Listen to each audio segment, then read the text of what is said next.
Hello and welcome to this edition of Diaspora Central. I am Gil Ingles, and with us today, ladies and gentlemen, is Diamond, also known as D.GEMM, a multifaceted, multidisciplinary creative. Welcome. Thank you so much for having me. Yeah, always a pleasure. Took a while, but you're here. Yes, finally, always on time. Indeed, congratulations. You actually started a new season for us. Yes. Yeah. Okay, I'm doing the kickoff. I love that. Yeah, it's always good. Although we don't quite follow the trajectory of seasons because we record a lot more shows than we normally air in a season. Yes. But normally, this is actually the beginning of a new season. So amazing. Yeah, technically, it's the true beginning of a season, anyways, because we really start the new year in spring. Indeed, But- and that's what we kind of try to follow in a way. Yes, Yeah. I love that. Indeed. Now, you Houston born? I am Houston born and raised, Mm-hmm. but I am a first-generation American. Okay. My father and his whole family are from Jamaica. Oh, wow. Yes. Yes. Jamaica's in the building. Yes, Jamaica, Yeah. Jamaica. There you go. So you speak patois. I speak patois You speak patois. in certain instances. Well, if you grew up in a patois household, you have to speak patois. That's Yeah. right. Actually, our Mhm. family, well, my father Mhm. did not want to teach me patois. Okay. So me and my cousins took it upon ourselves to learn. Oh, really? Yes, because we will not be forgotten of our culture. Oh, wow. Hmm. Oh, that's interesting. Now, was there a reason why Pops didn't want to? I don't know. I honestly have never asked him. Mhm. And it wasn't that our culture wasn't prevalent in our home. Right. Everything was Jamaican. Mhm. The food, the clothes, Right. the decorations, everything was Jamaican. So Yeah. I don't know why he didn't feel the need to teach me patois. Totally understand. I guess also the fact that, okay, you're no longer in Jamaica, you're really in the U.S., but it's part of the Yeah. culture, though, right? Definitely. Yeah, that's like rebel language in a way. Yes, it is. Yeah. You know, and it's kind of hard when you're growing up and you don't know all the words and your grandma is saying things and you don't know what she's saying. So now you're just trying to figure it out. Right. But we No. learned. Yeah, indeed. No, I totally understand. Only child? Or you have siblings? I am an only child, technically. I do have a half little brother. His name Okay. is Daniel. There you go. Yeah. All right. So the queen of the household. Yes, Yeah. that is me. Always been that way. Indeed. Yeah, what we do here at Diaspora Central, we actually like to have conversations where we start on inspirations and we end up in the aspirations. Yes. Yeah, can we do that with you? Of course. Yeah. All right. So let's kind of start. Of course, we have already found out that you are Houston born and raised. Mhm. What area? What part of Houston? What borough? I'm actually from Alief, Southwest Alief, Okay. Texas. The SWAT. There you go. That's the part actually, and I come to notice that that is the one part of Houston that has a lot of foreigners, especially Africans and Caribbeans.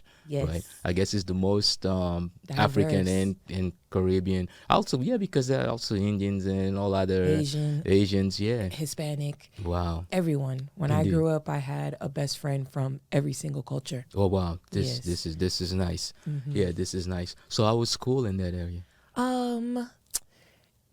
Like everything, Mhm. good and bad. Good and bad. So Okay. you know, it was beautiful to have the awareness of Mhm. every culture and the diversity surrounding us all the time. Right. My first best friend was Filipino. Mm. My next best friend was Nigerian. Okay. My next best friend was Colombiana. Okay. And then growing up, my best friends was she was a Mexican, and then the other one was Colombian and Caribbean. Oh wow. So there was a lot of culture surrounding us, but in the same token, we also had to deal with the social issues and the political issues that came with that. Indeed. So we were a lot of first generation kids or immigrant children. Yeah. And then of course there was our native neighbors, Mm-hmm. and some of them were well behaved and some Right. of them weren't. So you just had to be careful who Yeah. you got involved with. Right. But I always had good people surrounding Yeah. me. Good neighborhood. Yes. Yeah. yes. Indeed. Now, anyone at school that kind of made a major influence on who you have eventually become? I could name so many people Yeah. because I was involved in so many things. Mhm. Yeah. I was in the National Honor Society. Okay. I was in the Spanish Club. Mm. I was in the Arts Honor Society. I was in so many things. I was in the band. Okay. I wouldn't say it was necessarily one person, Mm-hmm. but it was my sisters Got that you. I always had. I was always in a girls group, a sisterhood you. group, Got you. ever since intermediate school. Yeah. And that definitely gave me a strong foundation Mm-hmm. growing up. Right. The principles were always leadership, Mm-hmm. academics, community service, and sisterhood. Wow. So those are things that stayed with Kept me you. Yeah. forever. Yeah. It's good. And that's important because a lot of people don't realize that community Yes. that protects us or that Yes. helps us, that assists us, right, that ends up really forging us Yes. into becoming something. Yes. So you're pretty family oriented then. Yes. Yeah. Very much so. Very much so. Family Mhm. and community Got you. oriented. So everything is us. Everything you. is for the people. Got Everything you. is for our collective. Yeah. So yeah. Hmm. So at what point, as you growing up, at what point your parents and you kind of start seeing that creative edge on you? Well, that was since forever. Mm. And then both of my parents are creatives in their own rights. Right. So they're both multifaceted creatives at that. My father was a DJ, Okay. a photographer, a videographer. He curated concerts.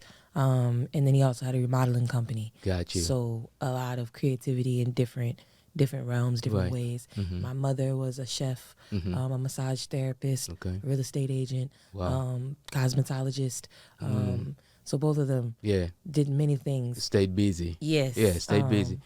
And that's America, because when you're in a place where you can actually flourish, you sometimes have to try and you do as much as you can, because at the end of the day you gotta create those streams of income, right? That's right. Yeah, and then when you're raising a family, you don't have a day off. Yes, that is so true. Yeah. So ever since I was young, I was writing. Yeah. Writing was actually my first talent that I showed, Mhm. and then I started to illustrate Gotcha. illustrate my writings. Yeah. So the first book I ever wrote was called Afro Turkey. Oh wow. And I made a character of him, and I drew an Afro turkey. There you go. So he had all these different adventures and things. Yeah. And yeah, so then I went into poetry as I got older, and then eventually I found visual arts. Got you. Do you have a copy of that book still? I don't know where it would be. I wish I did. I wish I did. A picture of it or anything? No. Yeah, it's okay. You know, some things we lose. No, along the way. we just like to look at things like that. That's part of your legacy, though. Right. Right. That's Yes. probably one of the most valuable memorabilia that you do have. Yep. Yeah. Going back to mom's house and looking for that thing may be the way, Yes. that may be the thing to do at some point. Yeah. So between you mentioned mom, you mentioned pops, but you didn't mention their names. We like to get names here because we Of like course. we like to build that community web to understand exactly who's who. You never know who's your next cousin, That's right. right? My father's name is Philip. Mhm. He's from Kingston, Jamaica. There you And go. then my mother's name is Tracy. Mhm. And so her people are actually from Louisiana, Baton Rouge and Lake Charles. And they have many different last names. So You got you. you know how that goes. But Yeah. they're originally Native American. Got So you. we're from the Blackfoot tribe and the Cherokee tribe. Oh, okay. So you native also. Yes. Right. Indigenous in all ways. Where? Whoa. Which is an interesting combination, right? Yes. Yeah. So the food is probably very flavorful. Yes. Yeah. On both sides. And the craziest thing is I don't like spice. Oh, And it's really? all there on both sides. Right, because So- you got the jerk and the And then you have Jamaican the side, and then Creole. you got the Creole Nope. side also. Yeah. Hold the spice, please. Hold the spice. I've learned to like it as I got older, but when I was younger, no. No, couldn't deal handle with it. it. No. Yeah. Which one of the two cultures, I guess, in your opinion, has the best cooking? If you can pick. Ooh. I can't answer No? that. And now that I'm vegan, Right. it's easier for me to make Jamaican dishes Got you. in a vegan plant-based Right. style Yeah. because of the ital, way of eating and way Right. of life. Right. So I might lean more that way, but Yeah. when I was not vegan, Right. I could eat crawfish for days. Oh. Could eat gumbo for days. Could eat crab legs for days. Right. You know, all these Yeah. different things. Jambalaya, everything. Right. So- I'll tell you one thing. When it comes to crawfish, I think that's probably the one thing that I cannot build enough patience to eat. Oh right? yeah. Yeah, because Yeah. and I admire people who can actually sit there and take the little tiny Yep. bite of meat Yep. and And be satisfied. right and keep on going through. Yeah. I'm like not that patient. I would say, Yeah. it's a part of the culture. It's Right. actually, if you think about it, it's a social meal. Indeed. So me and my cousins used to get pizza boxes full of crawfish and Right. sit there and we're talking Just and we're have that laughing and we're conversation. just going at it. Right. And we could be there for hours and that doesn't matter because we're in each other's company. There you go. So, yeah. So it's more about the vibe and the conversation and everything else, not Yes. necessarily the food. Exactly. Yeah. Of course it tastes good. You Indeed. may have a few off ones, but Yeah. it's more so doing it with the people you love. Right. Yeah. Because I mean, there are a lot of how can I say, a lot of Creole dishes that sort of relate to African dishes also. Like for instance, Yes. the boiled peanuts with salt and spice. That's something that Africans also do. Yes. Especially those that like to drink beer, right? Yes. That's something that they use while they drinking beer. So it's there's some things that that can be definitely. I'm trying to think of even some other dishes that there are.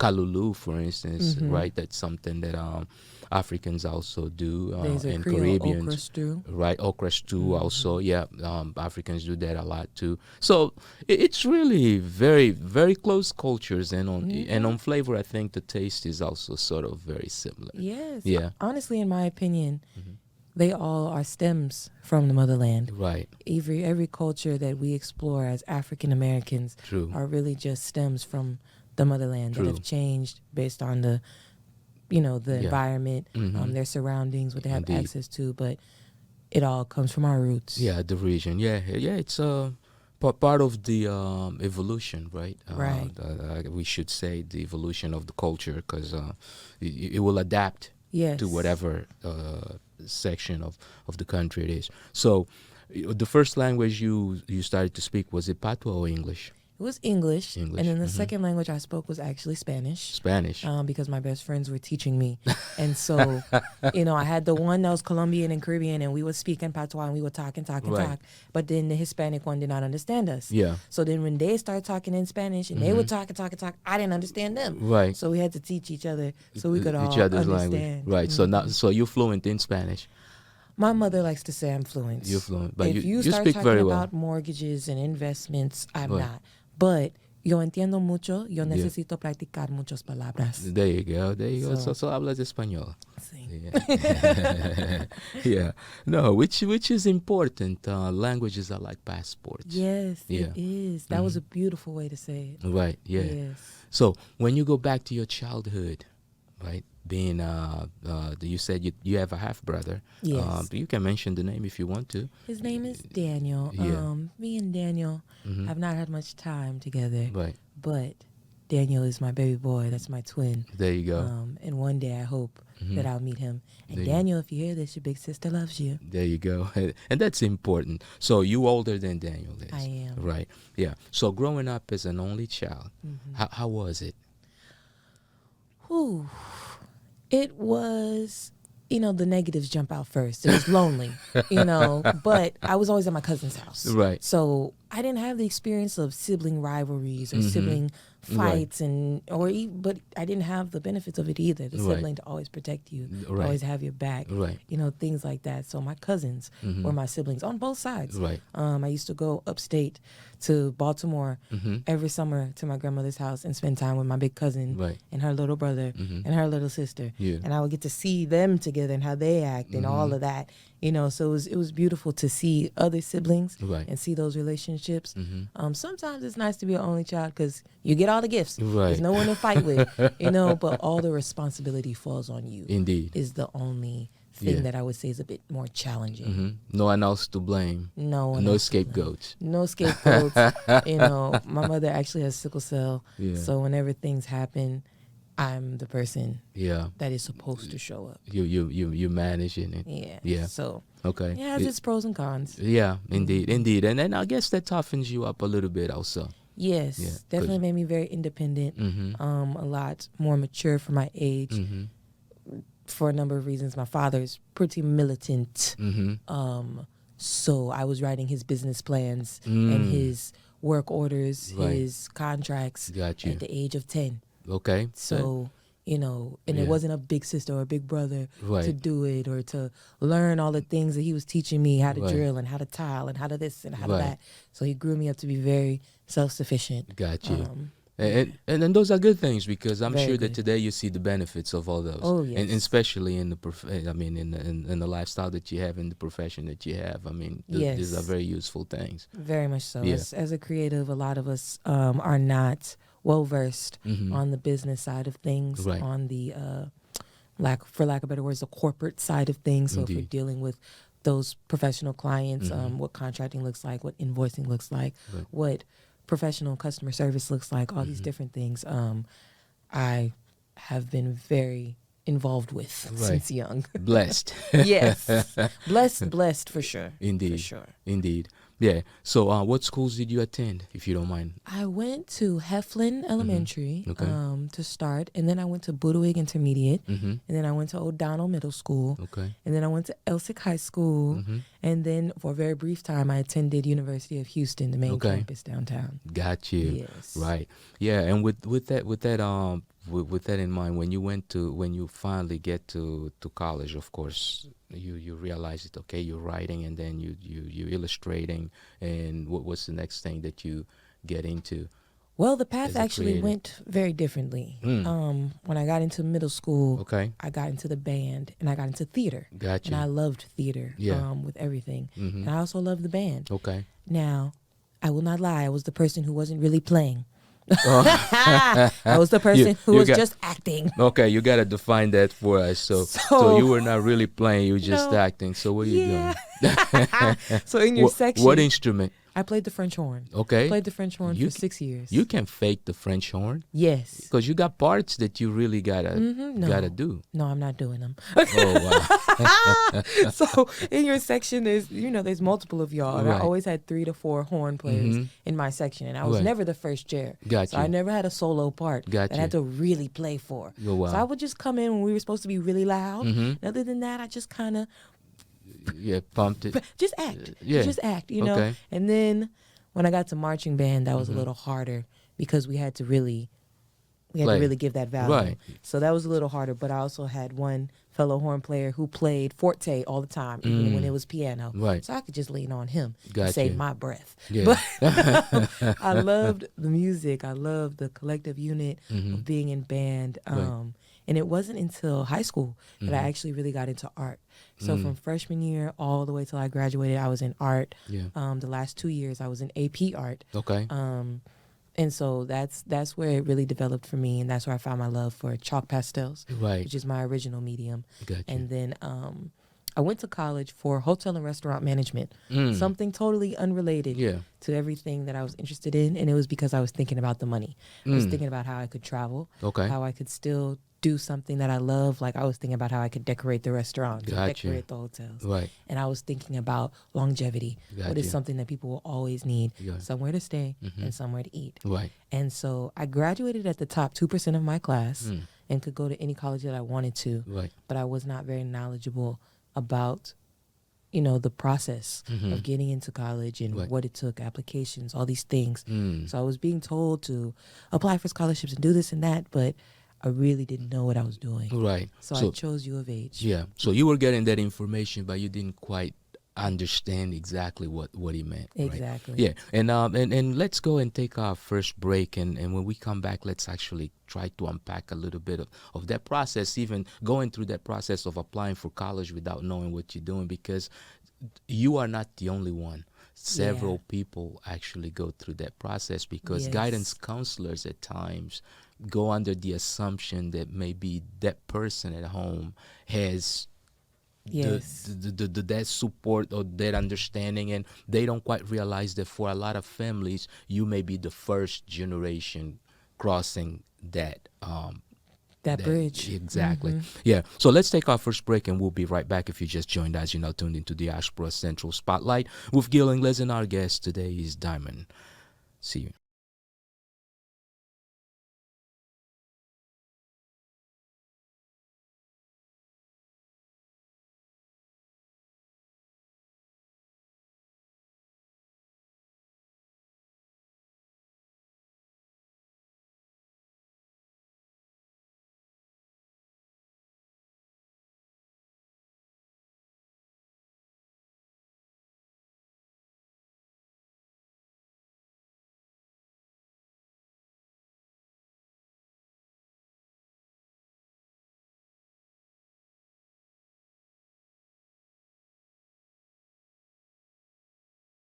And we are back. If you just joined us, you're now tuned into Diaspora Central Spotlight.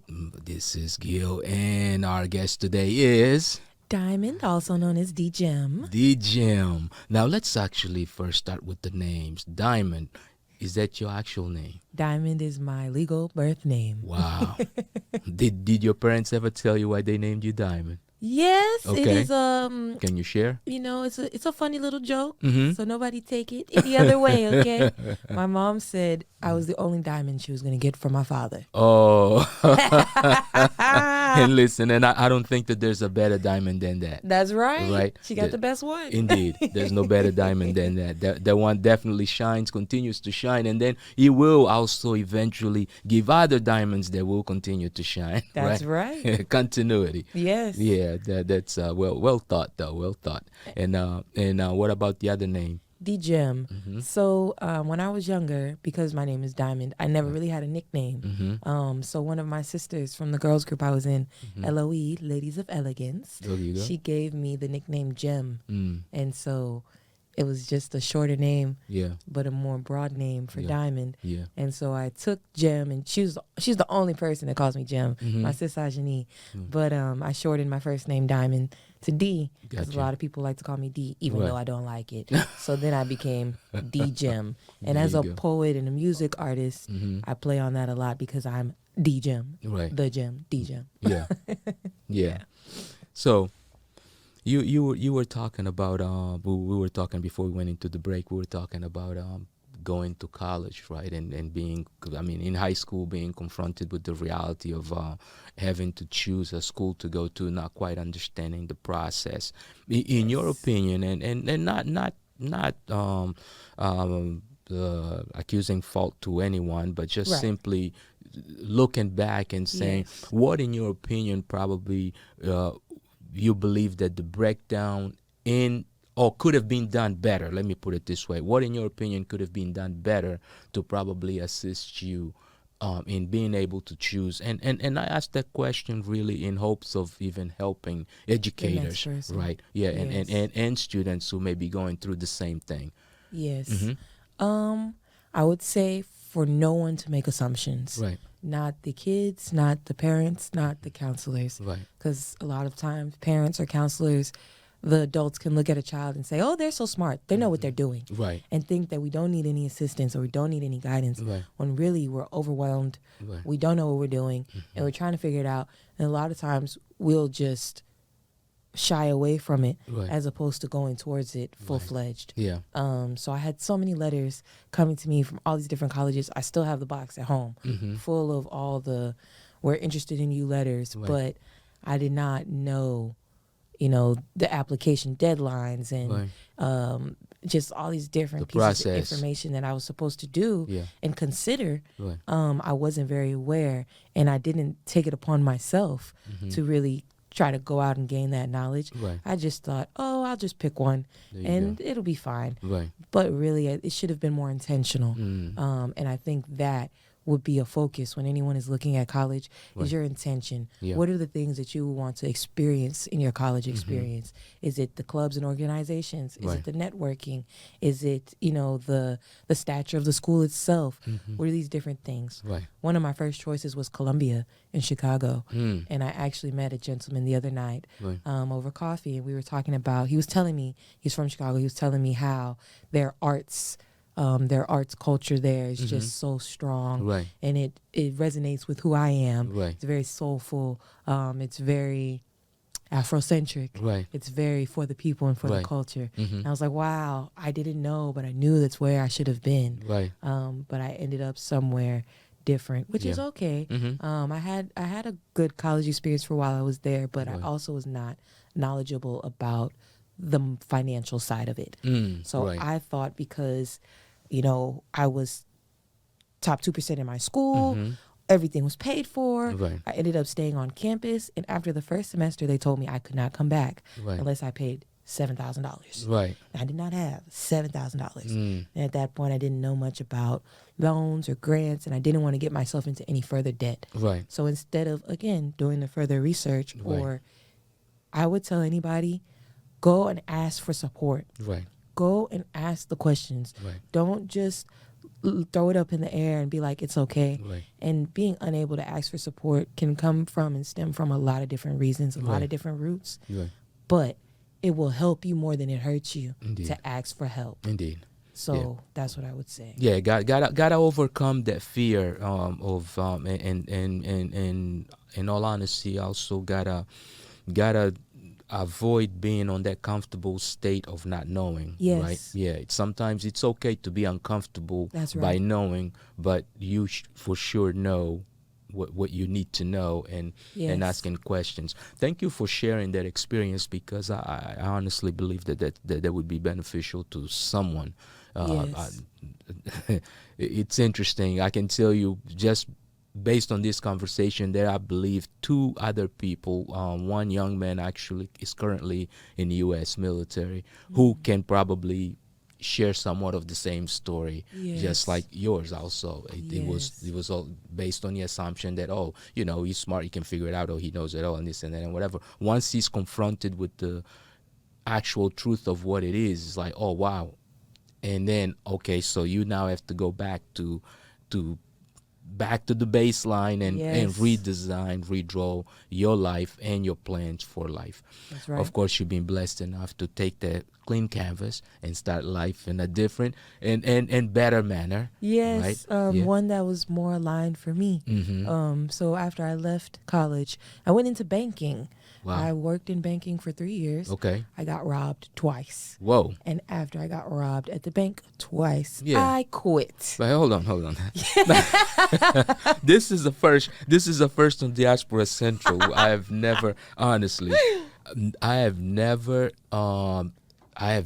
spoken to someone who's actually worked at a bank and is being robbed. Because we see it in the movies. But and I got robbed like the movie. Set it off. I got robbed like that movie. You are kidding. I am not kidding at all. In Houston, Texas. In Houston, Texas. On Westheimer at that. Oh.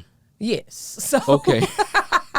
I I don't want to expose the branch or the branch or the company, but let me just put it this way: for geographical purposes, Westheimer, let's say between 610 and the Beltway and the Beltway. Mm-hmm. Yes, gracious. But that branch is actually not.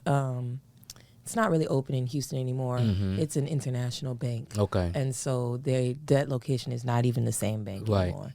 But that day was something. Wow. Yeah. So they came to you and can is that a story that you can share? Sure. I don't mind sharing it. I would like to hear this story though. So they walk in, how many people, and give us a bit of details. Crazy enough, it was only one person both times. One lady, the first time she walked in, and they always tell you at the bank, you go through all this training, all these, for not only banking, but how to protect yourself and how to protect the bank. Right. When you go home, you're not supposed to take the same route, all these different things. Right. But they tell you, if someone walks in with shades, a hat, big bag, be aware. Right. And she walked in with all of those things. She had on a hat, she had on a wig, she had on shades, and she had a big boho bag. And so, you try not to be judgmental though at the same time. You have to welcome everyone. Right. So, but they say also that, be mindful of how they respond when you welcome them. Right. So when she came in, she just waited in line regularly like everyone else. She came up to my teller station and she slid me the note that said, put the money in the bag, and she showed me the gun. And that was how it took place. And so I went into shock, obviously, because I was like, is this really happening? And then the next thing was just get the money and give it to her, get the money and give it to her. And they tell you all these protocols, but in the moment, you're just trying to stay alive. Right. And so I gave her the money. She left peaceably. Right. And then I looked at my coworkers and I said, we just got robbed.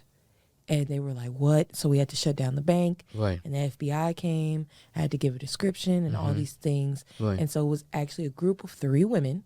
Wow. And the 2 other ones were in the car. And they got away from our location, but they tried to hit another bank the same day. That's why I said it was it was definitely set it off. And they got caught. Wow. So that was the first time. And then the second time, it was this short man, little Hispanic man, and he had on a skeleton mask, and he had on a gray hoodie. Right. And so when he approached the door, and he had this hoodie on, and he just approached the door. How he approached the door, I said, oh, something's not right. Right. So I yelled at my assistant manager. I was like, Miss, no. something's about to happen.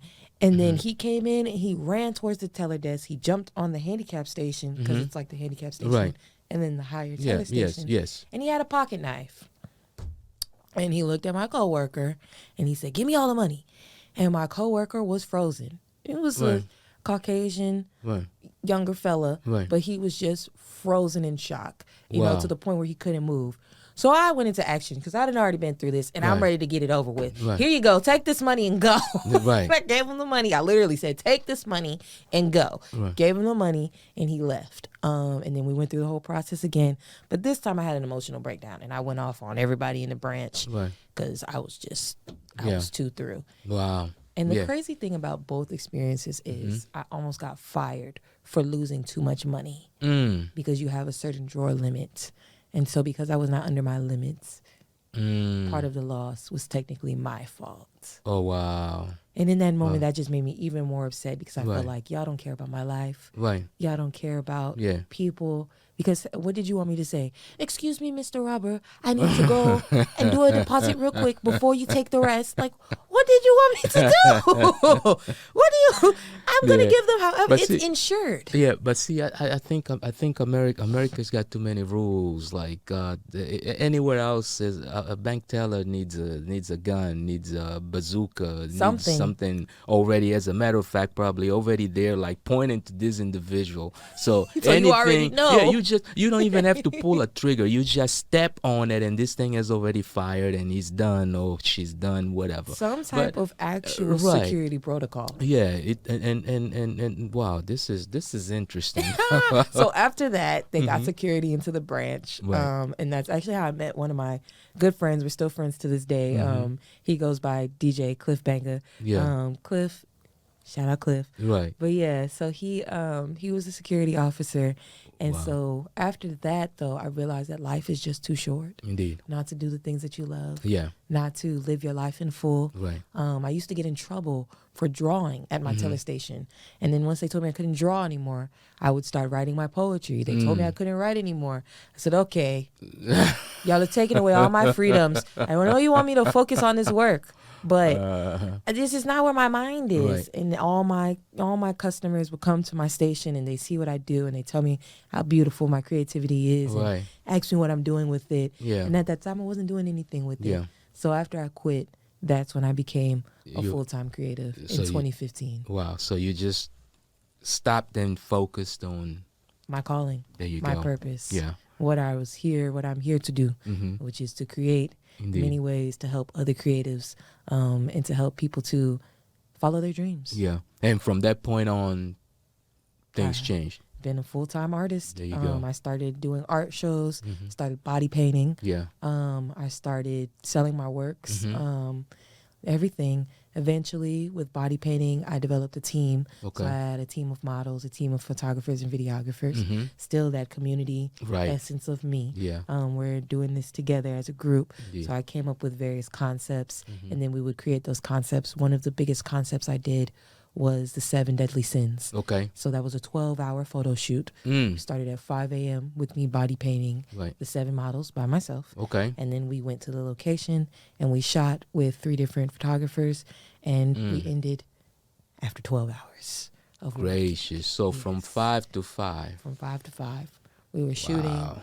We were getting all of the visions that I had in my head because I wanted each sin to be represented a different way. So there was greed and gluttony that was painted on a guy. There was envy that was painted on a girl. There was pride that was also painted on a girl. There was sloth, all of the different principles. Yeah. And we displayed those in different creative ways. Gotcha. We did the group shoot. We got them in all these different areas, and we actually did it. I'm very intentional about my concepts. So we did it at an open air church. So it had no walls. It was just the frame of the church. Oh, wow. So there were concrete pews there. And then there was still the pulpit at the front. And it was a church, and it had some stained glass to it as well. Wow. And so that's where we shot that shoot. Oh, and that was the one. So you actually scouted for a location that you, wow. I scout the location. I pick the models, and I pair them up with their personalities. Yeah. so that it can really shine through the work. Right. Because that was one of my big things in body painting. Now I'm truly giving life to the art. Yeah. You can't talk to a painting on the wall, but you can talk to this model. Right. And she can tell you about my concept, because I give them a whole research write-up of what the concept is about. I ask them to read it so they can understand my perspective, but also to develop their own. Indeed. So it really becomes conversational art. Wow. And that was my angle. Now, now, is that body of work something that you ended up actually creating, and you still have it available, or you? I still have the photos. I wish we would have took more initiatives to try to get them published and things like that, because it really was a great shoot. Yeah. But I would say that I'm a better artist now. Okay. So I would recreate it in a heartbeat. Yeah. You know. Yeah. Yeah. Wow, that's not only interesting. This is like, wow, mind blowing, because very very few people take that time to curate their work. Yes. Yeah. Yes. Yeah. I feel like everything is a divine experience. Right. Whether it's art, whether it's conversation, whether it's something that you're learning, whether it's play, everything. So for me, it's all done with purpose and intention. Yeah. And that starts at the foundation. Yeah. What are you talking about? How are you talking about it? Yeah. How are you showcasing it, portraying it, presenting it? It all matters in the bigger picture. Right. Those smaller things, that foundational building is going to get you to the larger product. Right. Yeah.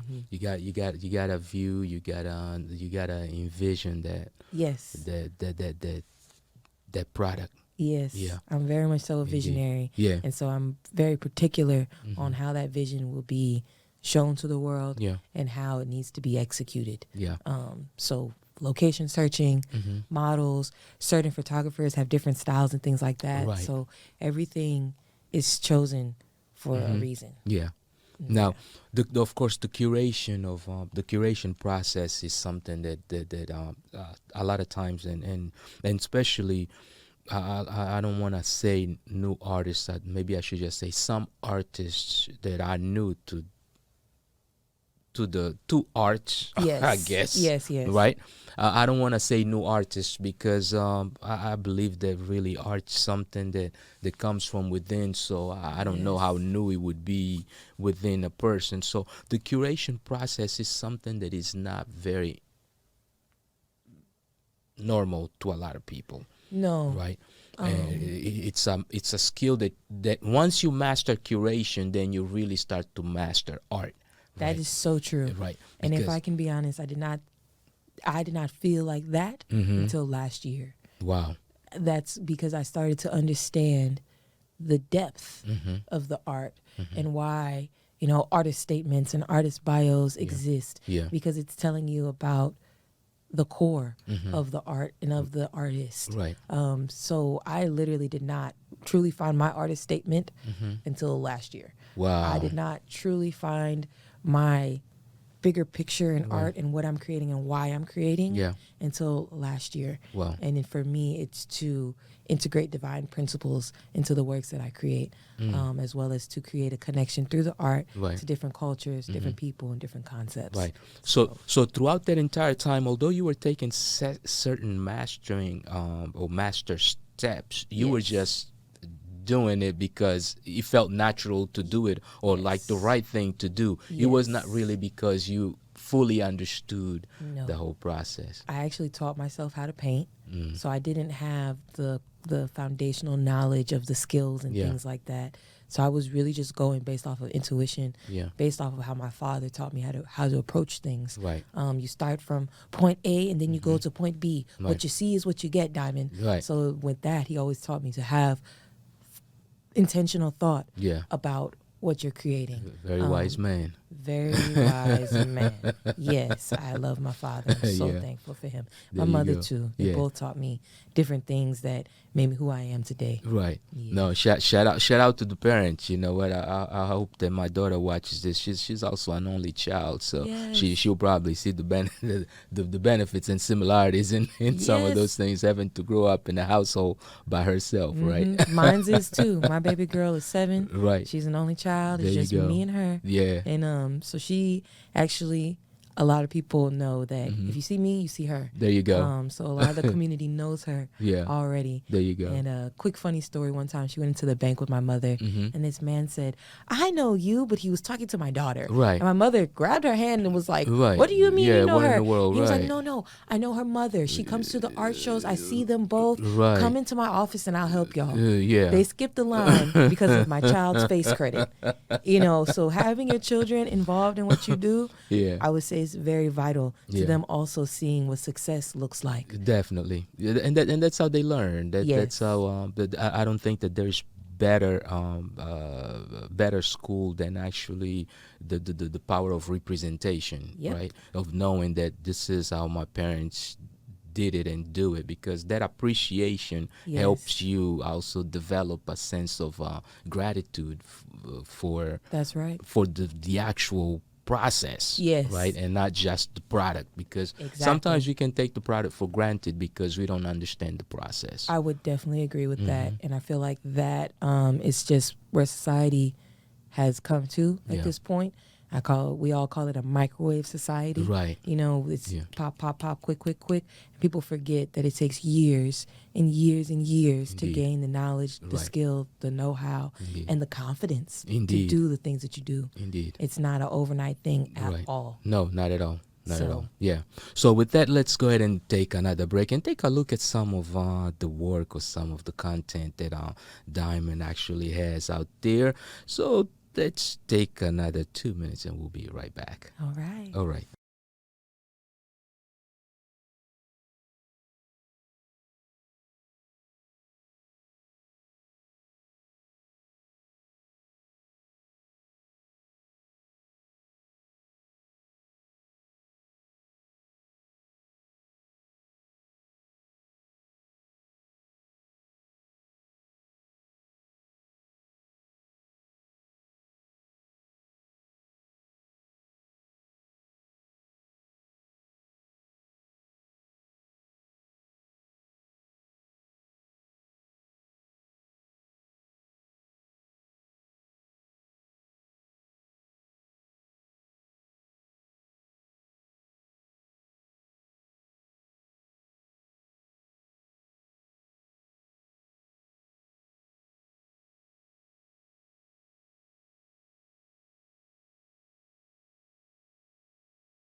And we are back. If you just joined us, you're now tuned into the Diaspora Central Spotlight. Our guest today, it's Diamond, also known as D.GEMM. D.GEMM. And now we know what D.GEMM, of course, stands for. But look, wow, artistry. Artistry. Yeah. Creativity. Mm-hmm. Yes. Would you take any other route if you had a chance to? No. Yeah. I believe that my purpose has to do so much with creativity Mm-hmm. in different aspects, Right. and I believe that it's divinely led. Yeah. So whether it's helping businesses to come up with creative solutions, Mm-hmm. helping creatives to hone into their craft and embrace their light, Yeah. or whether it's finding and helping people know more creative ways to heal themselves. Right. That Indeed. is for And me. and I always give an accolade to my guests, because I honestly I always do research on them in the process of preparing myself for the show. I like to have a real conversation, so Yes. I'm learning about them as they learning about me during the show. But I always kind of go back, and in your case, actually, my accolade is based on a previous conversation that you and I have, and is when you say that you are community driven, I gotta definitely give you that credit as being that, Thank because I know that the one time in which you actually reached out to me was for a project that is not even necessarily yours, Yes. but a project that someone else is working on, and that you believe that I could probably add some value to that project. For Yes. that alone, I gotta say not only thank you, but definitely on behalf of the community of creatives and the community of the diaspora, period, right? Thank you for being that person, for not being selfish, for actually looking at the benefit that every other person can add to someone else, because that's in reality what makes a community flourish and become better. That's right. Indeed. Yeah. Thank so, you. I appreciate that. No, you're quite welcome. You're quite welcome, because it is the truth, and very few people do that. Many people like to hang on to the selfish aspect of things. Okay, I know this, I don't necessarily have to share. I may use this for my personal purposes, but not for. And being able to actually share that is sometimes good, and it helps it grow also. Yes. Yeah. I think that the more of us that get involved, the better anything will be. Right. Because not one person knows everything. Indeed. Everyone has their specialty. Right. Everyone has their purpose. And when we all bring it together in a collective reason, Right. it just makes it that much stronger. Indeed. So there's no reason to be selfish Yeah. when we can all succeed together. Indeed. Yeah, quite true. Quite true. Now, initiatives that you currently have going on, and things that Diamond of D.GEMM has going on in Houston, Yes. that people can actually go to, take a look at, or try to join or help. Or let's kind of talk a little bit about that. Of course. So on a personal level, Right. I am embracing myself as an artist more. I do so much that sometimes I forget Yeah. that I'm an artist. Yeah. So I really appreciate when people reach out to me and they give me opportunities as an artist. I'm like, okay, are you Right. reaching out to me as an artist or a curator? Right. As an artist. Oh, Yeah. you remembered that I'm an artist. So I've been live painting more this year. Yeah. I actually got booked for my first paid performance as a poet. So I'm usually... Congratulations. Thank you. Yeah. I'm usually booking other poets Right. for my curations Right. or private events, public events through my agency. Right. But this year, and I said that I was like, I'm gonna have to start managing myself. So Right. like, great, that's amazing. I'm so Yeah. thankful for that. So murals, live painting, Yeah. doing more poetry and more hosting for other entities on an individual level. Right. And then as far as my curatorial company, I'm actually in the midst of planning the first event that I've ever received a grant for. Okay. And it's a graffiti event. So it's in honor of the graffiti style and helping to educate people on the social impact that Okay. graffiti has and not just the negative connotation Right. that everyone has when Right. they see it or they think of the word graffiti. Because in so many ways across the globe, graffiti, Right. aka street art, Right. has been impactful for social concerns, social movements, all these different things.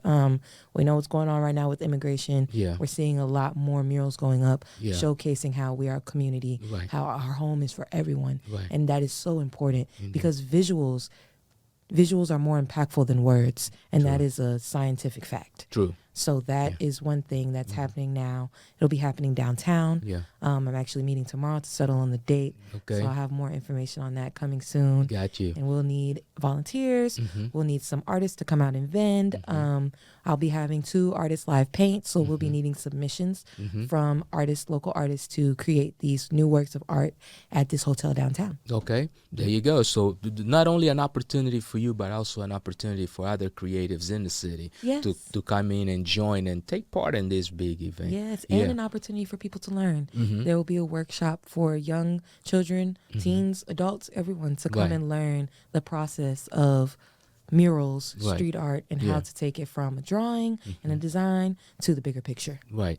Yeah, we gotta eventually find time or an opportunity to bring you to the SET Institute to see if you can do something with the children in the summer. Yes, I Yeah. would love that. I've Yeah. been teaching for 8 years. So that is another one of my businesses. Yeah.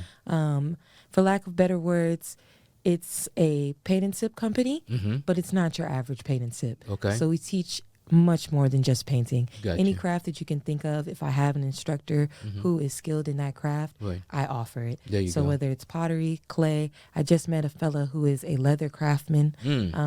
So I'm trying to work with him and see Right. how I can bring that skill set to the community. There you go. Because I think that people need to learn many different creative skill sets, Right. Not only for the artistic value of it, but also for the self-sufficiency value of Right. it. Being able to create your own dishware is something that is amazing. Being Right. able to sew your own clothes, Right. being able to make your own shoes. Yeah. really getting back to the core of what self-sufficiency means. Indeed. And it's a creative right. act. Yeah. Yeah, and today, I mean, it's another. It can always be another stream of income. That's right. Because exclusivity, really, today, it's where is that, right? That's right. Yeah, everyone wearing the same thing is no longer the thing to do. It's like that's boring. Right.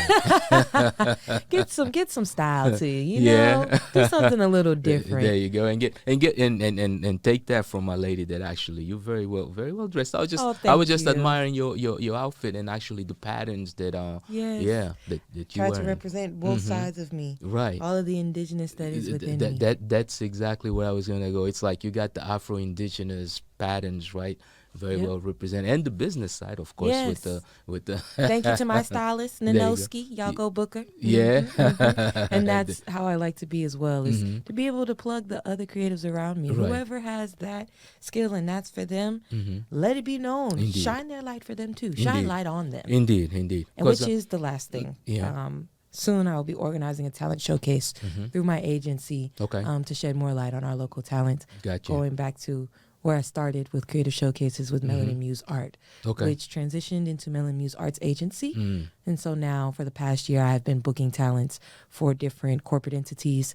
Last year, I booked some curations for Amazon, United Airlines, HP, and Microsoft. So finding ways to get our creatives paid is what my agency does. There you go. You can name the agency because there's no shame in plugging what you legitimately do. Melanin Muse Arts Agency is who you can contact for all talent booking, all creative production needs.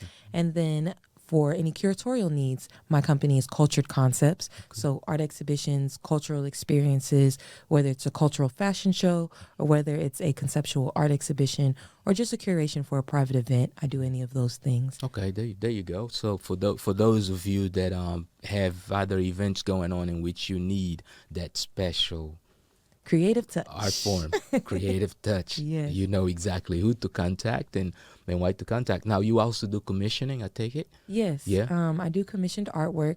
So if anyone needs any type of unique art, I do that. I do have my own style. Okay. It normally has to do with spiritual elements and things of that nature, drawing on history, the beauty of our ancestors, things of that nature, and just really showcasing the beauty of our culture, wherever your culture is. There you go.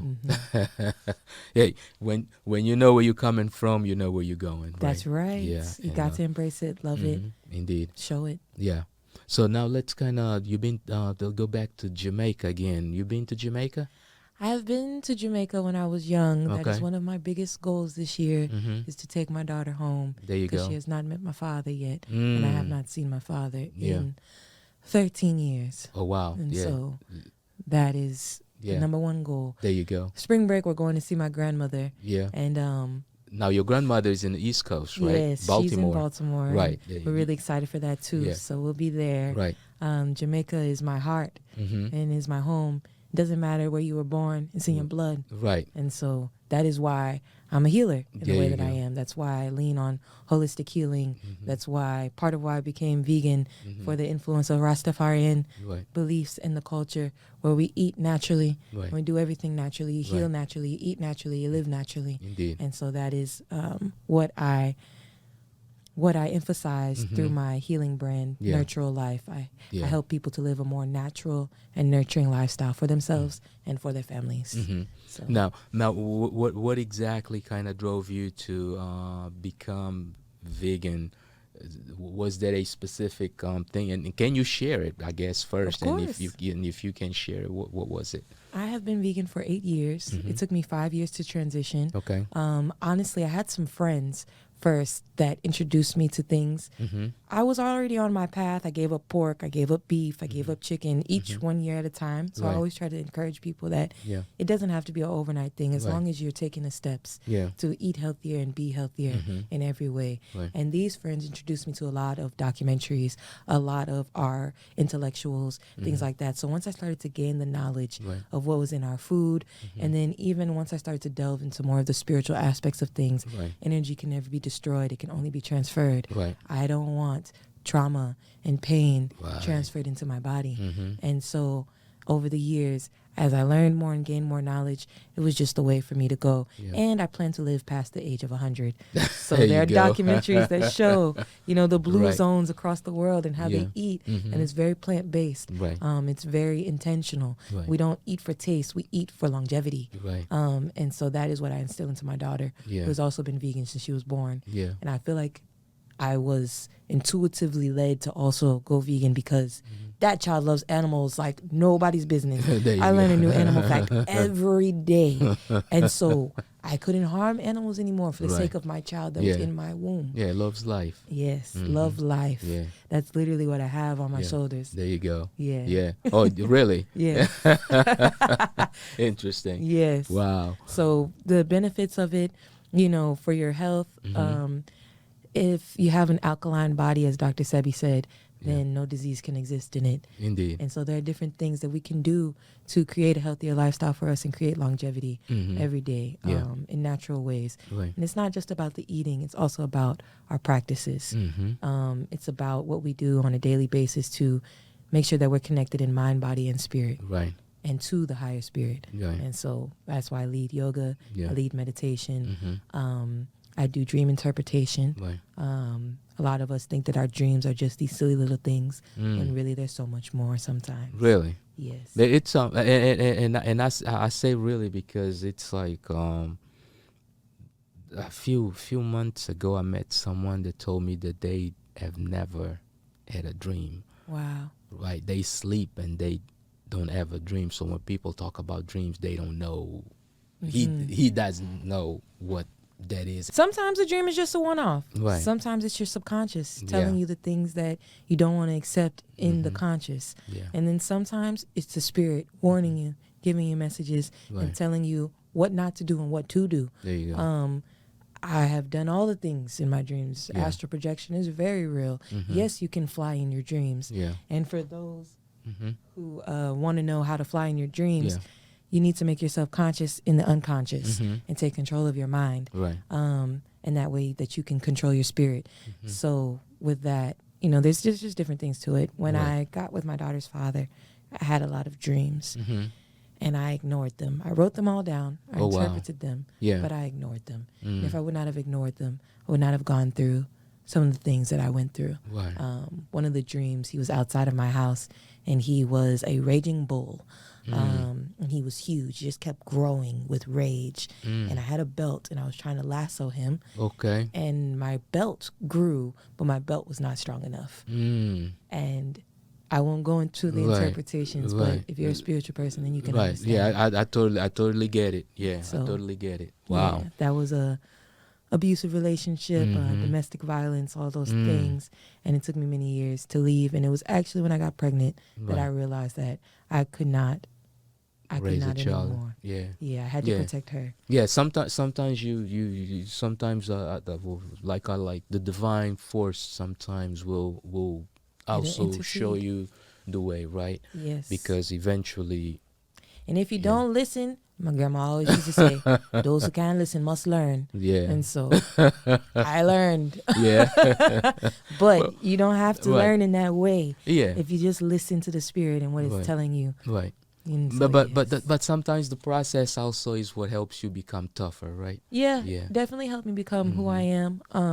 There are so many women that don't speak out about their experience, Yeah. that stay in the experience, that suffer Mhm. years and years and years, that don't find the strength Right. and the courage, the Yeah. bravery Yeah. to leave. Right. It takes a lot of willpower Right. to overcome those types of things. Right. A lot of people always say, well, why'd you stay and why'd you go back? Mhm. I'll be honest, my mind was weak. My Right. heart was weak. Right. And it wasn't until I was strong enough that I could really walk away, And did so. and did so, Yeah, and yeah. have been stronger ever Yeah, since. successfully did so. Yes, Right. yes. Because sometimes doing so does not necessarily mean that Doesn't you end in a good successfully way. did. Right. It was the time that he told me I could take your life right now and nobody would ever Ooh, know.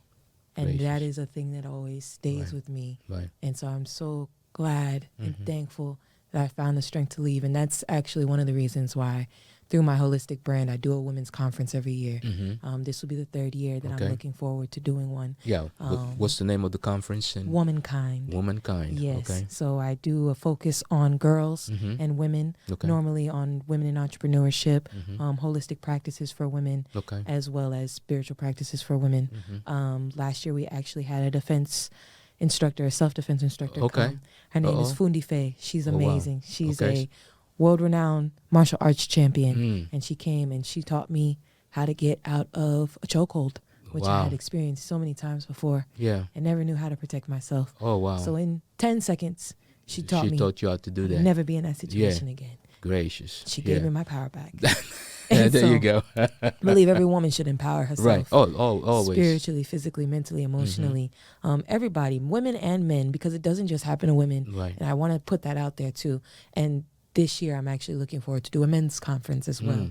So I'm looking for men to be those leaders, so I can just step back and facilitate. Right. Because men need community just as much as women do. Quite true. Very true. Yeah, very true. Very true. And once you get that going, actually, I would like to help on or something. Yes, right? Of course. Because a lot of times it's just it is necessary. Let me put it this way. Yes. I know that it is necessary because I deal with many men, and I have many friends, and at times you can even see what the weaknesses are. Right. Yes. And for some of us, I guess, that have lived long enough and maybe gone through tougher experiences, have learned certain things that at times don't quite know how to share to those close to us. Yes. And even if we do share, they don't quite take it like they would if they were in an environment where they're actually the purpose was to help them empower themselves. That's right. Right. Their mental health, their confidence,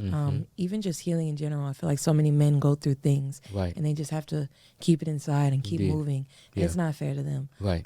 There was a brother who shared a very traumatic experience at the art event that I painted at this past weekend. And he put it out there, Right. He said, this is the truth that a lot of us don't get to say. Right.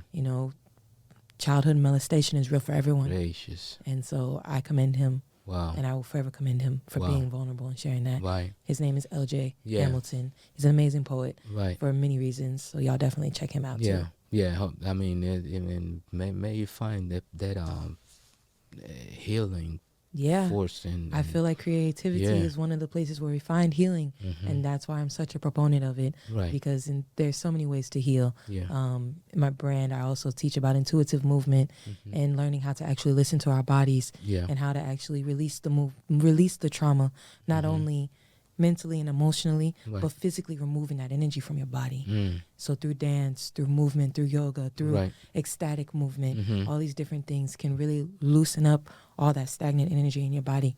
Give it back. Release that negativity and fill yourself with positivity. Fill yourself with joy. Fill yourself with gratitude. And all these things. There you go. I mean, someone once told me that when there's gratitude, there's nothing of ailment that can live within gratitude. That's true. Right? Yeah. I experienced with my daughter the other night. She was upset about something, and she was just letting it take her over. Right. I said, baby girl, I know you're upset, but in this moment, you can choose. We can choose to stay in this emotion, or we can choose to shift to something different and create a new emotion. Indeed. So would you like to do something else that might make you feel better? And so she chose to watch something on YouTube, and we watched My Little Pony together because her tablet wasn't working. Yeah. Okay, well, we can't do that. How else can we create joy? Right. It's all a choice. Yeah. Your reality, you are consciously creating in every single moment. Indeed. And of course, we're humans. Yeah. We're never going to be perfect. Right. Emotions are real. You should experience them. You should feel them in full, but you can also navigate. Indeed. And you can also I can't manage even say them. it. Manage them. Manage, navigate, transfer, all these things. You have the choice to create anything in any moment. Yeah. It's all in your mind. Indeed. Yeah. Now, if people wanted to get in touch with you, of course, what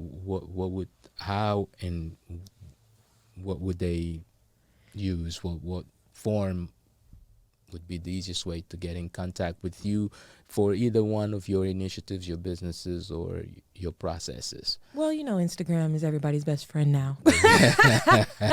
So if you actually go to my personal page, Right. D.GEMM, all my business pages are in my bio. Melanin Muse Arts Agency is literally that on every platform. Right. Cultured.concepts is that on Instagram. The website for Cultured Concepts is www.cultured-concepts.com. Nurtural Life is also on Instagram, and it's NURTURALLIFE, Nurtural Life, as in nurture all life. There you go. And yeah, I think that's all of them. Yeah, no, that's which is really good. And is there anything that in your opinion the community can do to help not just you but the community of artists foster in not just here in the city either, let's just say worldwide? I in would your say opinion? to always shed light on others. Mm-hmm. If there's a way that you can see or an opportunity that you see that is helpful or beneficial to someone, share it. Mm-hmm. Share their light Right. in any way that you can, whether Right. it's reposting them, whether it's mentioning their name, whether it's connecting them with someone or an opportunity. Right. I think that is the way that we can all help each other. Indeed. And if you know anyone who is a creative, please send them my way, because I'm Right. always looking for more creatives to work with, There you go. more creatives to suggest or to book or to help even. Right. Yes. Indeed. Yeah, so for all of you creatives, as you have heard it, if you do want to join a group or a movement of other creatives who actually are doing things to change the narrative that currently may exist in your world, you know exactly who to get in touch with. Diamond will be it, and the agencies that she has listed. Of course, the ticker that you see down below are the links that you can also plug and contact her directly. To all of you that took a little bit of your busy schedule to listen to this conversation, thank you for doing so. Thank you for subscribing. And remember that until we actually get the energy and the make the decision to honestly want to change, we'll never change. And every single day is an opportunity for you to change. You don't have to do it overnight. You just need to take one little step towards that change that you see, and it must be intentional. So until next time, thank you for joining us, and peace. Thank you. Peace.